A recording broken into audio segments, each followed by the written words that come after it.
Bonjour, alors je représente l'Institut supérieur des techniques du spectacle. C'est un institut qui a été créé en 1986. Depuis 1986, nous avons trois missions principales qui sont les actions culturelles.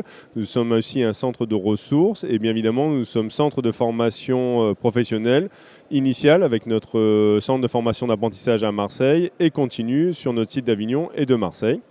Voilà, dans ce cadre, nous avons une mission de service public qui est d'accompagner les professionnels de notre secteur dans on va dire dans une dimension prospective, c'est-à-dire que nous répondons aux besoins des acteurs de notre secteur professionnel.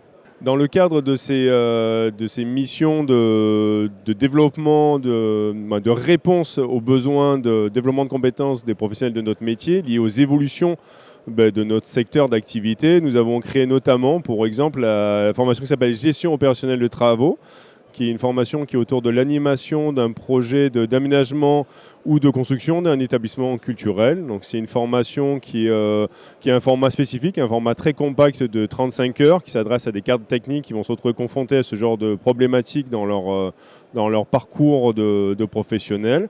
C'est une formation qui est animée par un directeur technique qui a eu beaucoup d'expérience, notamment à la Friche d'Abbé-le-May, sur la rénovation de bâtiments et l'aménagement, d'architectes, de maîtres d'ouvrage, de maîtres d'œuvre. Voilà. Cette formation a surtout pour essence d'apporter aux stagiaires la connaissance de l'écosystème très particulier de ce milieu-là, de comprendre quels sont les acteurs et surtout leurs prérogatives, parce que c'est des milieux qu'on ne connaît pas.